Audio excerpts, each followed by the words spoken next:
Vamos a ver una clase, hermanos, que es el fruto y los dones espirituales. Los frutos del Espíritu y los dones espirituales. Sí, hermanos, vamos a abrir nuestras Biblias en el libro de Gálatas, en la carta a los Gálatas, capítulo 5, 22. Gálatas 5, 22. Mientras llegamos ahí, quisiera preguntar, si quisiera, hermanos, algunos comentarios, algunas opiniones. ¿Qué sabemos? ¿Qué definición tenemos de un fruto? ¿Qué definición tenemos de un don? ¿Sí? Gálatas 5, 22 y 23. ¿Quién dijo yo? A ver, sin miedo. Gálatas 5, 22 y 23. Yo como que, bueno, hermano, vi como que quiere participar. Hermana Pati, ayúdele. Hermana Raque, sópleles ahí. Hermana Julia, hermana Gaby. Estás hablando, hermana Raque. ¿Qué entendemos? ¿Qué sabemos de los frutos? Coloquialmente, porque habla también de esto, ¿verdad? Que hay que evidenciar, hay que dar un fruto. ¿Qué sabemos de un fruto? ¿Qué es un don? ¿Lo recuerdan, hermanos?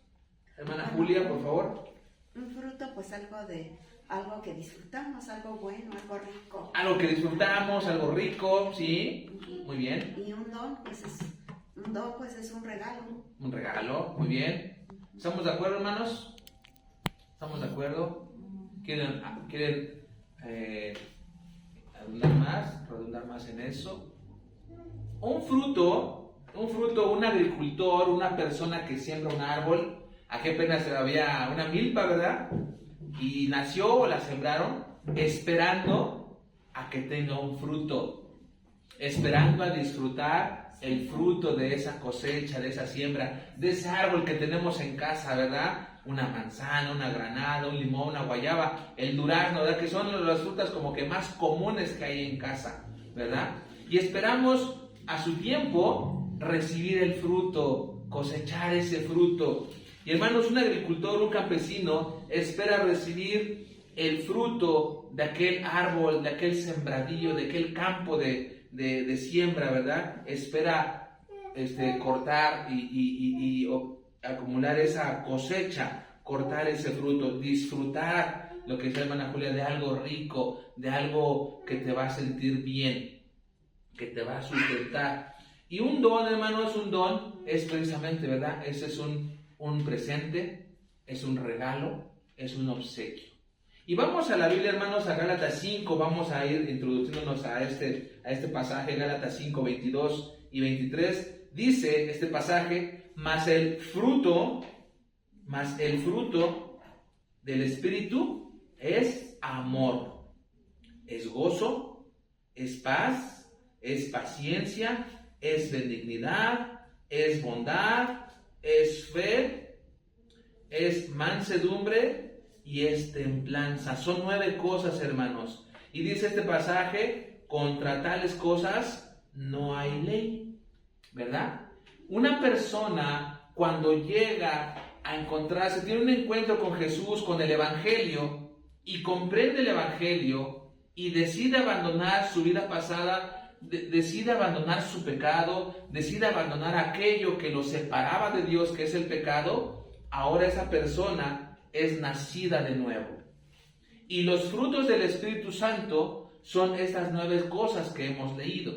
Entonces, hermanos, cuando una persona se arrepiente de sus pecados, cree en el Señor Jesucristo como su Salvador, se arrepiente de su vida pasada, dice Juan 3 que es nacido de nuevo, ¿verdad? El Espíritu Santo, ya le hemos visto en las clases anteriores, que lo que es el Espíritu Santo, que sella a esa persona. Y cuando lo sella, quiere decir que es bautizado, es lleno, es completado, ¿verdad? Con el Espíritu Santo. Entonces, hermanos, cuando un creyente ya se ha arrepentido, tiene una vida nueva en el Señor Jesucristo, tiene que tener este fruto. Dice, mas el fruto del Espíritu que está en nosotros, que está dentro, que mora y vive en nosotros, Tenemos que dar evidencia de ese fruto. Y son 9 cosas, hermanos, que primeramente dice que es el fruto del amor. Antes, a lo mejor, antes de no ser cristiano, antes de llegar a los pies de Cristo, alguien me ofendía y yo también le contestaba esa ofensa. Y si podía, a lo mejor doble o triple, ¿verdad? O teníamos alguna situación y contestábamos de la misma manera. Pero ahora, hermanos, dice este pasaje que el fruto del Espíritu es amor. Ahora dice la Escritura, ¿verdad? Ustedes amen a sus enemigos, dijo el Señor Jesucristo. Amen a sus enemigos. Orad por los que los maldicen y os ultrajan. Ese es un fruto, hermano. Antes, ¿cómo voy a orar yo por mi enemigo? Alguien que me ofendió, alguien que me hizo daño, alguien que me atacó, alguien que me desprestigió. ¿Y cómo yo le voy a amar? Al contrario, si puedo, pues me las voy a cobrar. Pero ahora, hermanos, cuando Cristo, su Espíritu, está en nosotros, tenemos, hermanos, que dar este fruto, esta evidencia de que el Espíritu Santo mora en nosotros. ¿Y qué puede hacer el amor, hermanos, en cada persona? ¿Qué puede hacer el amor? Lo podemos ilustrar en la persona de Jesucristo. Él por amor se entregó por usted y por mí. Nosotros siendo malos, siendo rebeldes, siendo renuentes, siendo perversos, Él aún así entregó su vida por nosotros. El amor, hermanos, el amor perdona. El amor da. El amor se desprende de los apegos. Y esa es una evidencia, hermano, que cada creyente debemos de tener. Ese es un fruto. Ese es algo que Dios desea ver en cada cristiano, en cada hijo de Dios. ¿En dónde? Afuera en el mundo. Dando el testimonio. Ahora, ¿verdad? Somos nuevas criaturas en el Señor. Somos nacidos de nuevo. Dice 2 Corintios 5:17, de manera que si alguno está en Cristo, nueva criatura es. Ya no pagamos con la misma ofensa, ya no pagamos con la misma moneda. Ahora, ¿verdad? Somos nuevas criaturas. Las cosas viejas pasaron y ahora todas son hechas nuevas. El amor, hermanos, es algo que se debe de evidenciar en tu vida. Y en la mía también. Dice el segundo fruto en el verso 22, más el fruto del Espíritu es amor, es gozo. Es gozo, hermanos. Un creyente debemos de mantener el gozo. Dice otra parte de la Escritura, tengamos por sumo gozo cuando nos encontremos en diversas pruebas. Cuando estamos sin Cristo, cuando estamos en tinieblas, a veces renegamos. Cuando estamos sin Cristo, a veces reclamamos. Cuando estamos alejados de Cristo, podemos decirle cosas a Dios, podemos decirle cosas al mundo y estamos enemistados incluso con las mismas personas y nuestro carácter, nuestra esencia es agria, es amarga. Pero cuando Cristo, ¿verdad?, llega a nuestra vida, el Espíritu Santo mora en nosotros, ese debe de ser un fruto en cada cristiano. El gozo, hermanos. Dice otra parte de la Escritura que todas las cosas nos ayudan a bien a los que aman a Dios. Todas las cosas, aunque sean, entre comillas, malas, aunque me estén perjudicando, aunque esa situación me esté robando mi alegría, mi paz, mi salud, dice la Escritura, todas las cosas ayudan a bien a los que aman a Dios. Tenemos que mantener la alegría, hermanos, el gozo de que Dios está con nosotros, porque tenemos la esperanza, hermanos amados, de que esta vida es pasajera, pero tenemos un lugar allá en el cielo reservado para los que hemos creído, y eso nos debe dar gozo, nos debe dar alegría, debe ser, ¿verdad?, como un motor que nos impulsa a seguir adelante. El Espíritu Santo nos debe llevar, mover, a tener esa alegría en algún problema que estemos pasando. Debemos estar felices con lo que tenemos. no desear más, acumular más. Hermanos, si Dios te bendice, gloria a Dios, qué bueno. Pero no debemos afanarnos por acumular y tener más. Es bueno esforzarse, sí es bueno esforzarse, tener una calidad de vida mejor, por supuesto. Claro que sí, pero no debemos afanarnos, que no sea nuestra prioridad, porque hermanos, recuerden que cualquier cosa que ocupa un lugar más importante que Dios se convierte en idolatría. Puede ser un deporte. Me apasiona tanto el fútbol, pero el domingo a las 10 de la mañana, el domingo a las 6 de la tarde hay culto, pero va a jugar mi equipo favorito. Y entonces, si yo le doy más prioridad a eso, a una actividad, al trabajo, a mi familia, cualquier cosa, le damos más prioridad que a Dios, hermanos, eso se convierte en idolatría. Y entonces, hermanos, nosotros tenemos que esforzarnos, sí, por vivir mejor, sí, pero que no sea nuestra prioridad. No tenemos que desplazar eso en el lugar de Dios, porque Dios tiene que ser el primer lugar en nuestra vida. Y tenemos que mantener el gozo, tener contentamiento con lo que tenemos. El tercer fruto, hermanos, dice, más el fruto del Espíritu es amor, es gozo y es paz. Es paz. Jesús dijo, mi paz les dejo, mi paz se las doy. Yo no se las doy como el mundo la da. No se turbe vuestro corazón y tenga miedo. Hermanos, a veces la paz del mundo, tenemos un problema, tenemos una aflicción, ya no sabemos cómo salir de ahí, pues me voy con mis amigos a la cantina y me voy a poner ahí medio happy, ¿verdad? Y ya llego a la casa relajado, ¿verdad? Porque así sucede. O ya me voy con mis cuates, me divertí y entre comillas, ya tengo paz. Pero esa paz no es la que Dios nos da, no es la paz que Dios nos quiere dar. Esa es la paz que el mundo da momentáneo.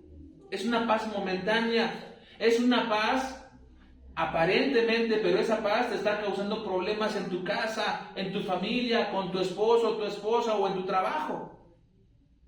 Es una paz, aparentemente paz destructiva. Y Dios quiere que descansemos en Él. Dios quiere que descansemos en sus promesas. Dios quiere que nosotros dependamos de Él totalmente, plenamente en nuestras situaciones difíciles. Señor, dices en tu palabra que tú estás con nosotros todos los días hasta el fin del mundo. Y confiamos en eso, y confiamos en sus promesas. Y entonces, hermanos, tenemos la paz que Dios quiere darnos. Tenemos la paz que el Señor nos quiere mostrar a cada creyente. Ese es un fruto del Espíritu Santo que se debe de evidenciar en cada creyente. La paz de Dios. En un momento de tribulación, en un momento de prueba, en un momento de angustia, de tristeza, Dios quiere darnos paz. Recuerdo aquel pasaje, hermanos, cuando los discípulos iban en la barca y había una tormenta, que esa barca parecía que se hundía y las olas golpeaban aquella barca. Y Jesús estaba en esa barca durmiendo abajo. Y los discípulos van espantados, Señor, despiértate, no te da, pues cosa que perecemos, no te preocupa que casi morimos aquí. Y el Señor, ¿verdad? Sale, calma a la tormenta, calma a los vientos y se hace una grande bonanza.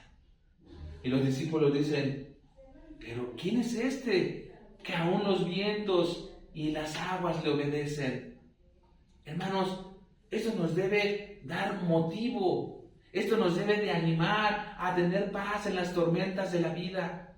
Que el Señor está en tu barca, el Señor está en ese problema que estás pasando, el Señor está en esa situación que aparentemente ya se salió de tu control, se salió de tus manos, pero el Señor está en tu barca. Tenemos que tener esa paz. Por más que pensamos que nuestro barco se hunde, el Señor está ahí. Hermanos, es interesante y es muy bonito que en la Biblia aparecen 365 veces la frase, no temas. No temas. Yo creo que esto es algo muy bonito, hermanos, porque 365 días el Señor nos dice, no temas, yo estoy contigo. Y quiere darnos esa paz que el mundo no ofrece, esa paz aparente, destructiva, dañina. El Señor quiere darnos una paz verdadera, permanente, genuina. El cuarto fruto, hermanos, dice el verso 22, mas el fruto del Espíritu es amor, es gozo, es paz y es paciencia. Y es paciencia, hermanos. ¿Qué es la paciencia? La paciencia es la capacidad de soportar algo que nos molesta, que nos altera. Esa es la paciencia, hermanos. Tener la capacidad. Alguien me hacía tantito cuando antes era cristiano, y le contestaba y le decía, y no me digan porque me sale el apellido, ¿verdad? Me sale el carácter. Pero ahora la paciencia, hermanos, ese fruto del Espíritu Santo que mora en usted y que mora en mí, ese es un fruto de la paciencia. Alguien me dice algo, ya no me irrito con facilidad. Alguien me ofende y ya no le contesto de la misma manera. Alguien me hace algo y yo tengo la capacidad de controlar mi carácter. Esa es la paciencia. Ese es un fruto del Espíritu que cada creyente debemos de tener. Se debe de evidenciar en mi casa, en mi familia, en mi trabajo, en la iglesia, donde yo ande, donde andemos. El quinto fruto, hermanos, dice, es la benignidad. ¿Alguien recuerda qué es la benignidad?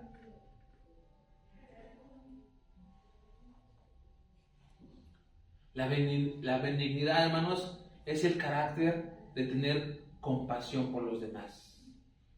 Es hacer buenas obras. Y va ligada con la siguiente, que es la bondad. La benignidad, ¿verdad? Es dar. Es mostrar, hacer cosas buenas con nuestros semejantes, con nuestros familiares, con nuestros hermanos. Es algo que también tenemos que evidenciar, hermanos. A veces nos cuesta mucho. Y tenemos que pedirle al Señor, Dios mío, ayúdame a tener estos frutos en mi vida. Ayúdame, Señor, que mi vida, mi esfuerzo sea agradable delante de ti. Yo quiero, Señor, tener estos frutos en mi vida para que tú te agrades, te complazcas de mi vida, de mi esfuerzo, de mi familia. La siguiente, hermanos, dice, gozo, paciencia, bondad. La bondad, hermanos, es hacer lo bueno, va ligado con la benignidad, es hacer lo bueno con nuestro prójimo, ya de manera natural, ya así natural, hacer lo bueno. Algo muy bonito, ¿verdad? Que hemos experimentado aquí. Alguien tiene una necesidad y de manera natural, espontánea, hermano, hermana, mire, hay una ofrenda, y ese corazón es natural. No queremos agradar al hombre, queremos agradar a Dios porque es su palabra. La bondad, ¿verdad? Es hacer lo bueno de manera natural. El 7, hermanos, dice la bondad y la fe. La fe, hermanos. La fe es algo también muy importante que debemos de tener los creyentes. Dice la Escritura que sin fe es imposible agradar a Dios. Podemos nosotros, hermanos, ser bondadosos, ser desprendidos, dar mi vida incluso, pero si no tengo fe, si no tengo amor, de nada sirve. Dice la Escritura, sin fe es imposible agradar a Dios. La fe es una fuente de confianza en Dios. La fe, hermanos, es la confianza, ¿verdad? Que creemos que hay alguien grande, que hay alguien poderoso. La fe es alguien de saber que Dios está en control de tu vida, de tu situación, de nuestro trabajo, de nuestra enfermedad, de cualquier cosa. Tener la confianza, hermanos, de que Dios está con nosotros. Es una fuente de confianza. Y la 8, hermanos, dice después de la fe, mansedumbre. Mansedumbre. ¡Ay, la mansedumbre! La mansedumbre también está a veces difícil de conseguir, porque a veces somos de un carácter explosivo. A veces somos de un carácter que con tantito, dicen por ahí, ¿no? De mecha corta, ¿verdad? No toleramos tanto y a veces nos ofenden, nos dicen o nos hacen y enseguida, ¿verdad? Sale nuestro carácter, sale eso que está dentro de nosotros acumulado y explotamos, decimos, hacemos, ofendemos y es algo, hermanos, que eso a lo mejor éramos antes. Pero ahora, hermanos, la mansedumbre es un fruto, es una evidencia que tenemos que dar, ¿verdad? La mansedumbre, hermanos, es el control, tener la capacidad de controlar nuestro carácter. Recuerdo el pasaje, ¿verdad?, de la vida del apóstol Pablo, un hombre sanguinario, un hombre perverso, asesino, un hombre que consentía en la muerte de los cristianos. Él mismo iba a las iglesias, a las sinagogas, había cristianos y los sacaba, sean mujeres, niños, hombres, los sacaba a rastras para quitarles la vida. Era un hombre perverso, de un carácter fuerte. Pero cuando tiene un encuentro con Jesús, aquella vida fue cambiada completamente. Él fue encarcelado injustamente, fue azotado injustamente y tuvo un carácter tranquilo, manso. Jesús mismo dijo: aprendan de mí, que soy manso y humilde de corazón. Jesús tenía el poder, tenía la autoridad, tenía el carácter, pero tenía un carácter controlado. Aquellos que le difamaban, que le injuriaban, que le golpeaban sin razón, aquellos que les estaban escupiendo en el rostro, que le abofeteaban, le apuñeteaban el rostro, le pegaban con una caña en la cabeza, finalmente clavado, crucificado en una cruz. Él fue manso. Dice la Biblia que no abrió sus labios para decir ninguna cosa en su defensa. El apóstol Pedro, hermanos, el apóstol Pedro, un hombre de carácter explosivo también. Cuando estaban en el huerto de Getsemaní, usted lo recordará, Jesús estaba orando, llega Judas con los escribas, los fariseos y algunos de los que iban a prender a Jesús.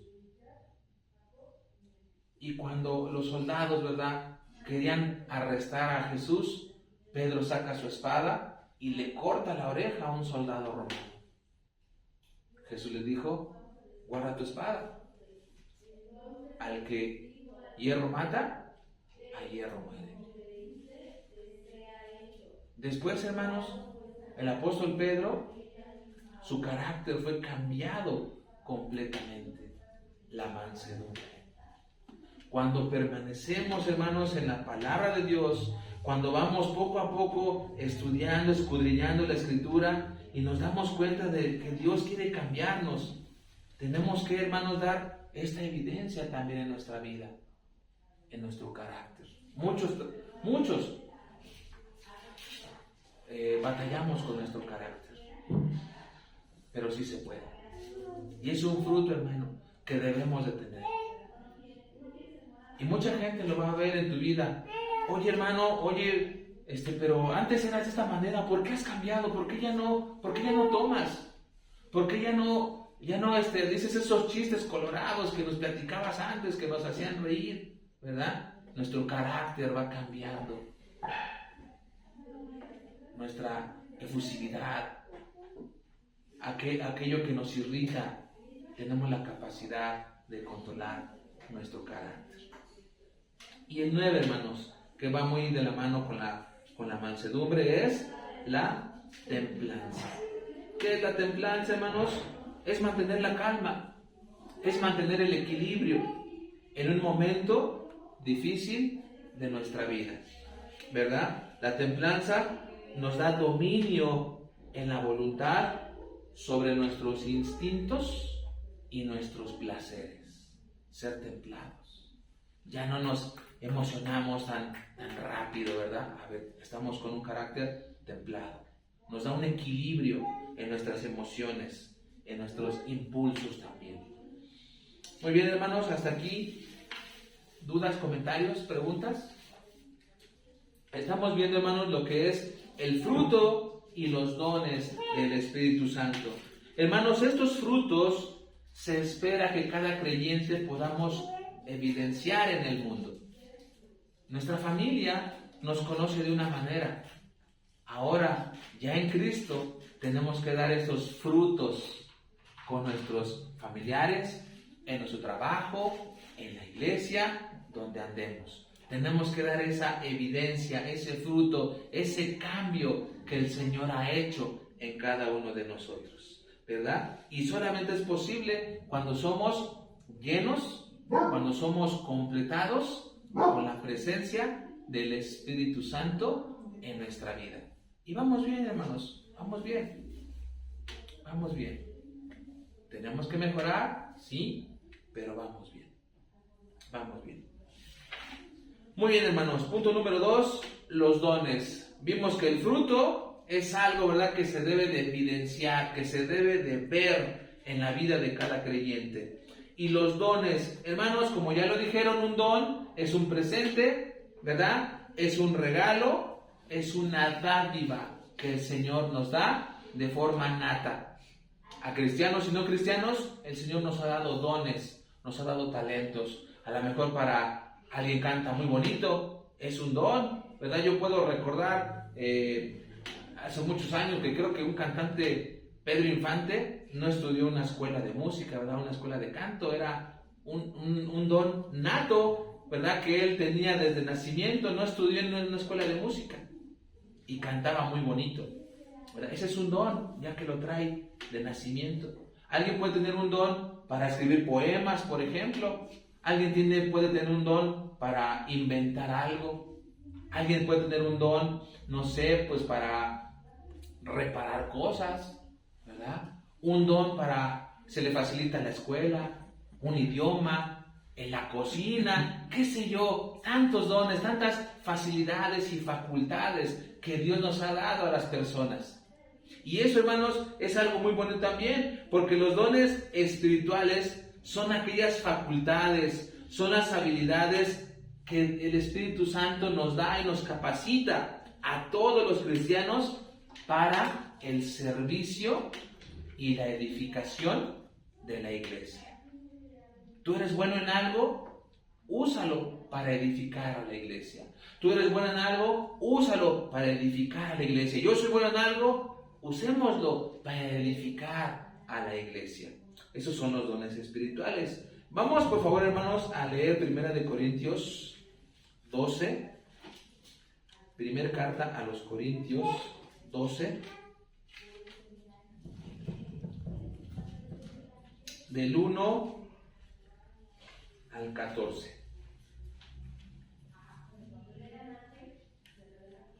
Del 1 al 14. ¿Estamos ahí, hermanos? 1 Corintios 12. Del 1 al 14.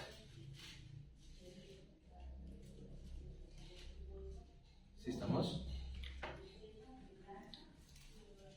Vamos a esperar un instante para que todos estemos ahí.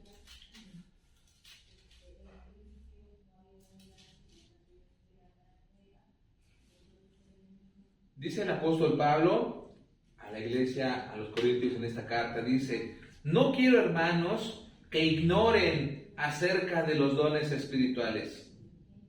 Sabéis que cuando eran gentiles, se os extraviaban llevándonos como se os lleva a los ídolos mudos. Por tanto, os hago saber que nadie que hable por el Espíritu de Dios llame anatema a Jesús, y nadie puede llamar a Jesús Señor, sino por el Espíritu Santo.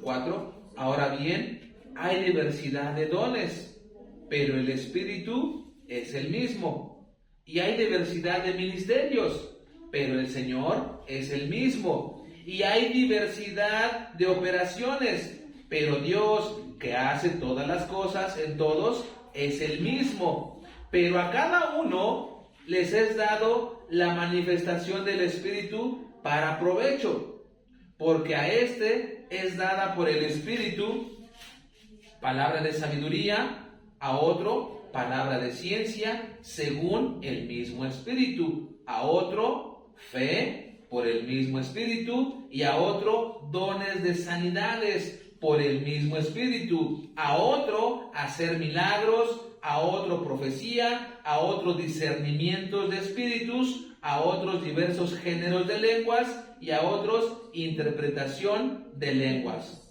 Pero todas estas cosas las hace uno y el mismo Espíritu, repartiendo a cada uno en particular como Él quiere. Porque así como el cuerpo es uno y tiene muchos miembros, pero todos los miembros del cuerpo, siendo muchos, son un solo cuerpo, así también Cristo. Porque por un solo Espíritu fuimos todos bautizados en un cuerpo, sean judíos o griegos, sean esclavos o libres, y a todos se nos dio a beber de un mismo Espíritu. Además, el cuerpo no es un solo miembro, sino muchos. El apóstol Pablo, hermanos, está ilustrando, está ejemplificando cómo los diversos dones de cada persona, todos en conjunto, hacen un cuerpo, ¿verdad? Y si seguimos leyendo más adelante, dice: todos somos un mismo cuerpo, diversos dones, diversas funciones, pero todos hacemos la misma conjunto de un cuerpo. Y hermanos, algo muy interesante que el apóstol Pablo aquí resalta, ¿verdad? Dice en el verso 1 que no quiere que la iglesia ignore acerca de estos dones. No quiere que se ignore, hermanos. Como nuevos creyentes o como creyentes ya de tiempo en Cristo, hermanos, es el tiempo, es el momento, ¿verdad? Que también dejemos ver estos dones que Dios nos ha dado a cada uno. Es el tiempo de evidenciar si es que no los hemos llevado a cabo. Si hemos tenido esos dones escondidos por tiempo, es momento, hermanos, de dar este paso y de dar este servicio para edificación de la iglesia.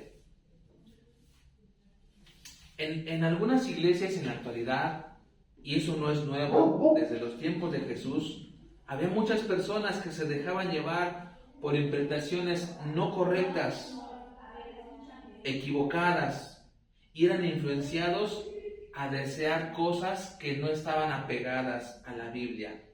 Y de acuerdo, hermanos, al verso 4, el verso 4 dice que hay diversidad de dones, unos de sanidad, otros de hablar lenguas, otros de interpretación de lenguas, otros de conocimiento, otros de ciencia, etcétera, etcétera, etcétera. A ti se te fue dado algo, a ti se te dio otra cosa, a ti otro don, a mí otro. Hermanos, todo era y es para la edificación de la iglesia, para que seamos fuertes, que seamos uno solo.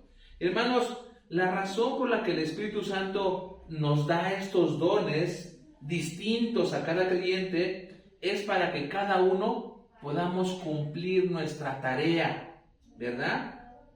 En hacer cada quien su trabajo, su labor, para edificar a la iglesia. Ahora, hermanos, algo muy importante que sí quisiera hacer énfasis en esto. Aquí dice de hablar lenguas y de interpretación de lenguas. El don de lenguas, hermanos, no consiste en hablar algo extraño. No consiste en hablar algo que ni yo mismo entendí. El hablar en lenguas, ¿verdad? Vemos en el libro de Hechos, capítulo 1 y 2, que eran idiomas.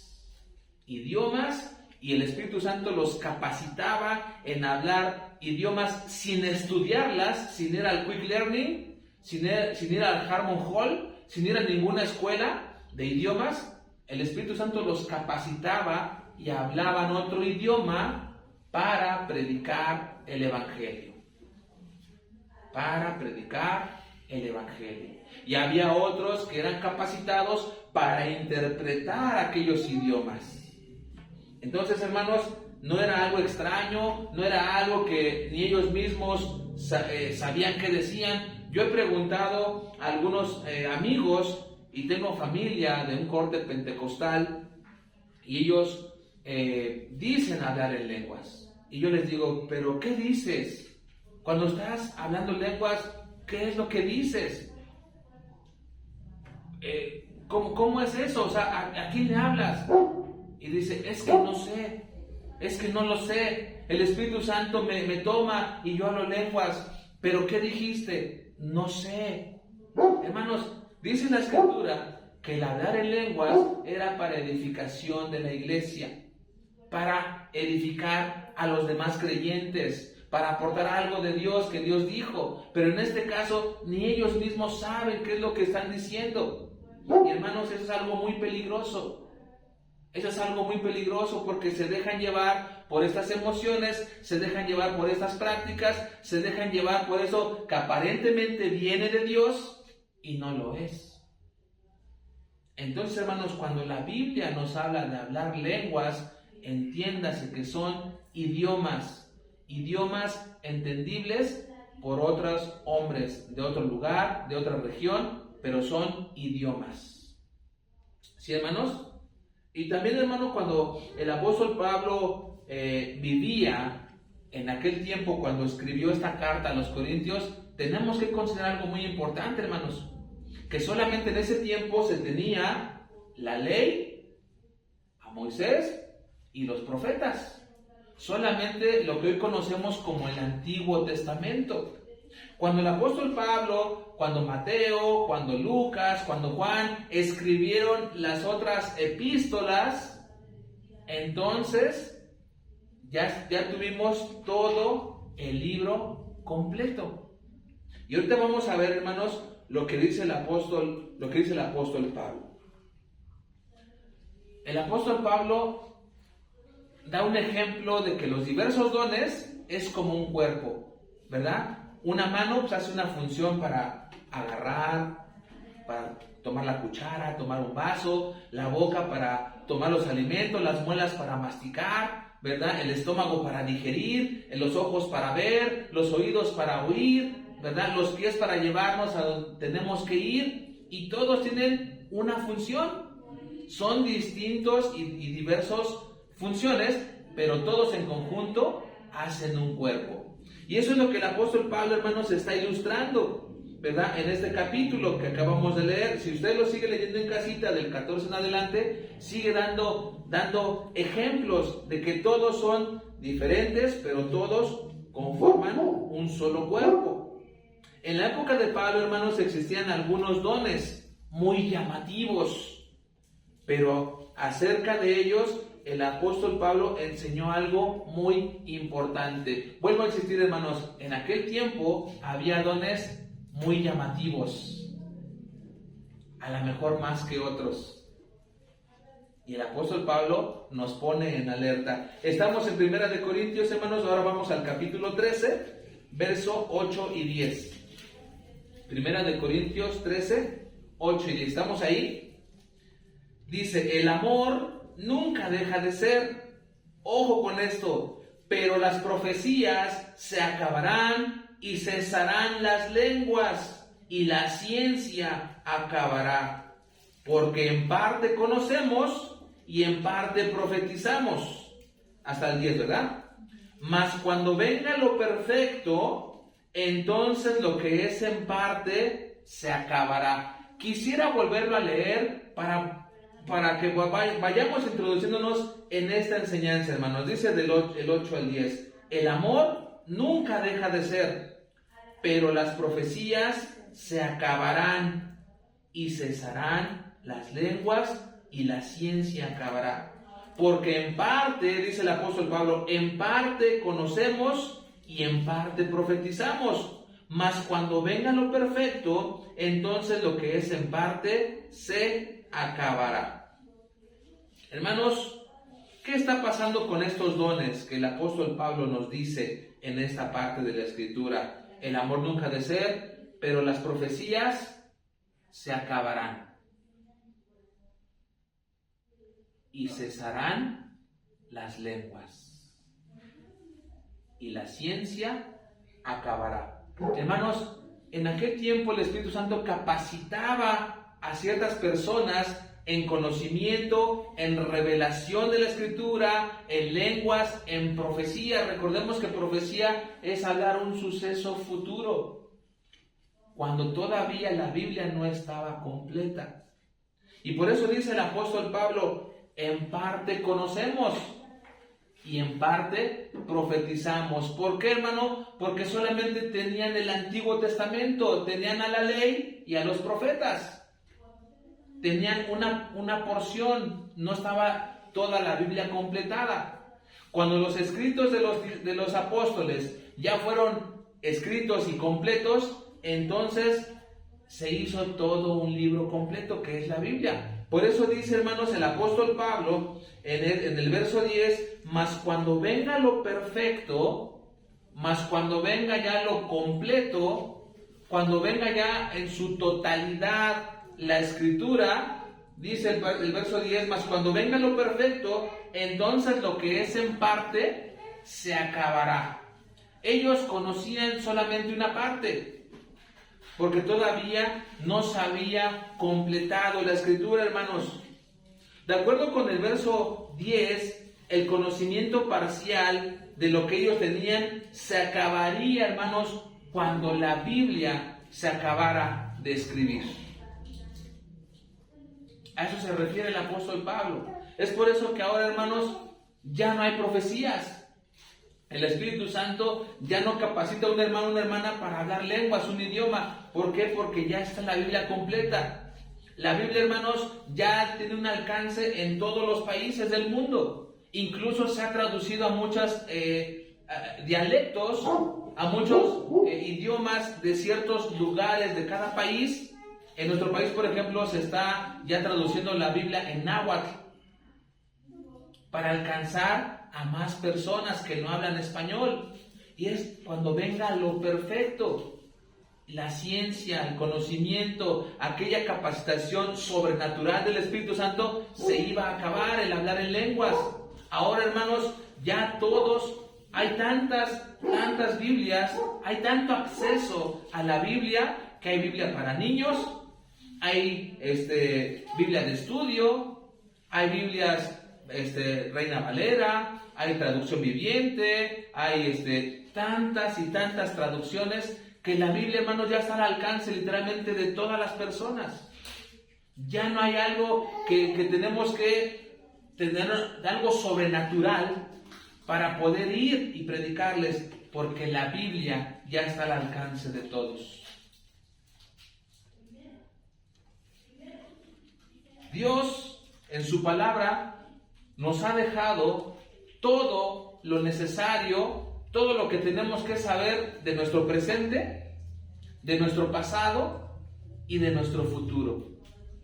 Ahora, hermanos, es importante esto, que nosotros ya no profetizamos de un suceso futuro o de un suceso que esté fuera de la Biblia, porque el Señor aquí ya nos ha dejado también lo que va a suceder en tiempos futuros. Algunas profecías que el Señor Jesucristo dijo, algunas profecías del Antiguo Testamento faltan por cumplirse. Muchas otras ya se cumplieron. Nosotros, hermanos, cuando usted predica, le comparte el Evangelio a una persona, a un amigo, a una amiga, que Cristo va a venir, que tenemos un lugar en el cielo, ¿verdad? Que el Señor va a venir por su iglesia. Estamos profetizando, pero algo que ya está escrito. Y no por eso nos llamamos profetas, sino que nosotros somos simplemente siervos y colaboradores, ¿verdad?, de predicar y compartir el Evangelio a las personas. Pero estamos hablando profecía ya escrita.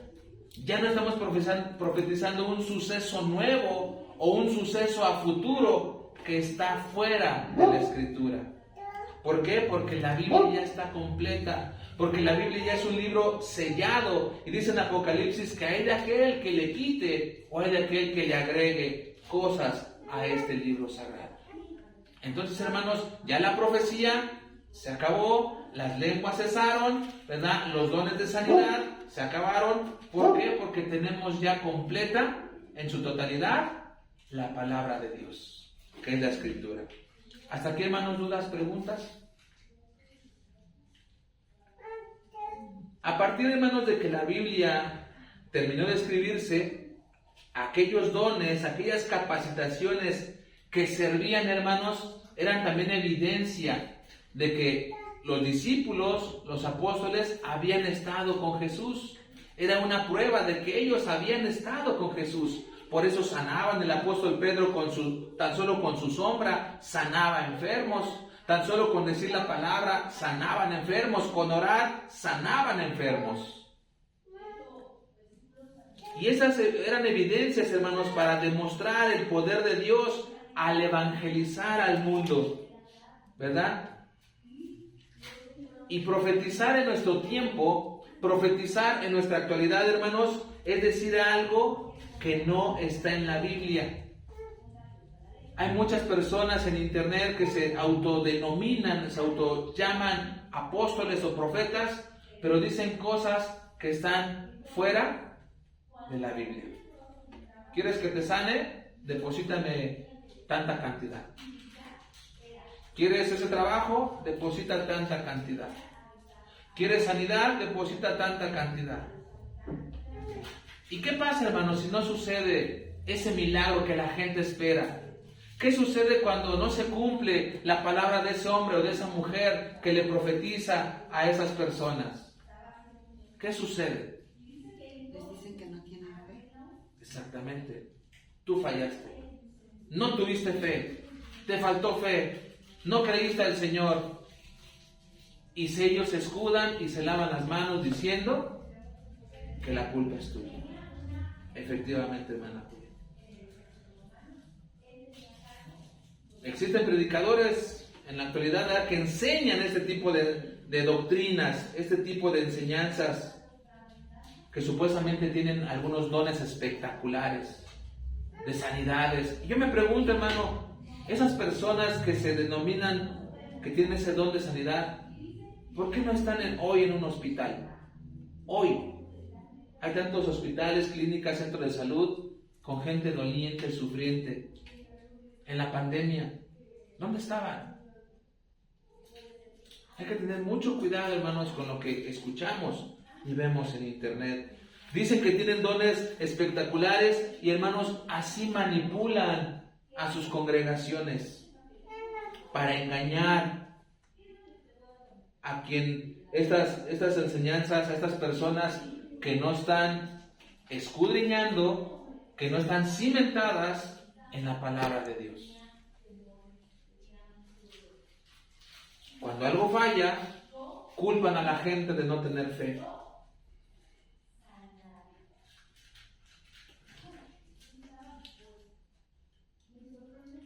Pero Dios, hermanos, Dios quiere usar nuestros dones, Dios quiere usar nuestros talentos que Dios nos ha dado.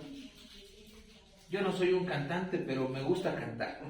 Yo canto muy feo, hermanos. Yo canto muy feo. Yo que parezco un patito cuando lo están ahí, ¿verdad? Así canto yo, hermanos. Pero yo trato, hermanos, de usarlo, ¿verdad? Para llevar el evangelio. En las campañas de evangelismo, agarramos la guitarra, un grupo de hermanos, vamos, tomamos los folletos y repasamos los pasajes de evangelismo para ir, ¿verdad? A lo mejor, hermano, usted tiene un don para evangelizar. A lo mejor tienes un don para cantar. A lo mejor tienes un don para enseñar a los niños. Tienes una facultad para algo, para edificar a la iglesia, hermanos. Tenemos que usarlo. Tienes un don para tocar un instrumento, úsalo para honrar a Dios. Dale ese servicio a Dios. Dale ese don al Señor. Él te lo ha dado. Regrésaselo en oración. Regrésaselo en obediencia. Vamos, hermanos, estamos en Corintios, para terminar, 1 Corintios 14, 12.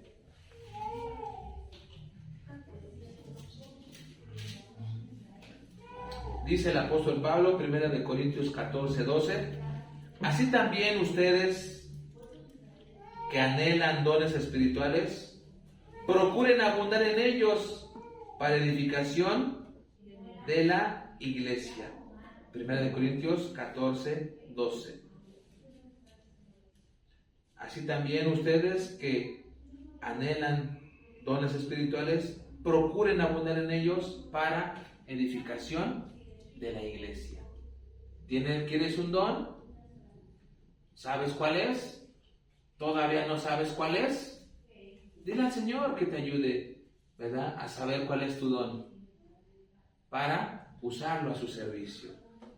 Hermanos, es una exhortación con amor, es una exhortación, ¿verdad?, para que descubramos los dones que Dios nos ha dado a través del trabajo en la iglesia.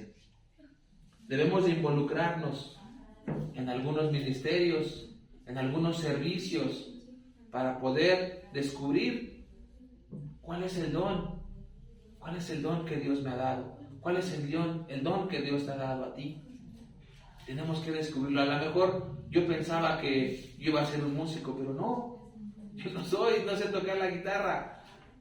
A mí me gusta predicar en la calle. A mí eso es lo que me gusta, llevar el evangelio a las personas. Eso es lo que me gusta. Y lo descubrí intentando aquí o intentando allá. En alguna ocasión fui maestro de niños en la iglesia. En alguna ocasión fui maestro de los chiquillos, de adolescentes, ¿verdad? Pero a mí me di cuenta, hermano, que lo que realmente me gusta y me apasiona es estar en la calle predicando el evangelio. Eso es lo que me apasiona. Y eso lo descubrí intentando aquí, intentando acá, intentando sirviendo en la iglesia. Hermano, es una exhortación con amor. Si no has descubierto tu don, involúcrate en un ministerio, involúcrate en un servicio, y ahí te vas a dar cuenta cuál es el caudal. Es el caudal que Dios te va mostrando para servir al Señor y edificar a la iglesia. ¿Dudas, preguntas hasta aquí, hermanos? Dios les bendiga. Adelante.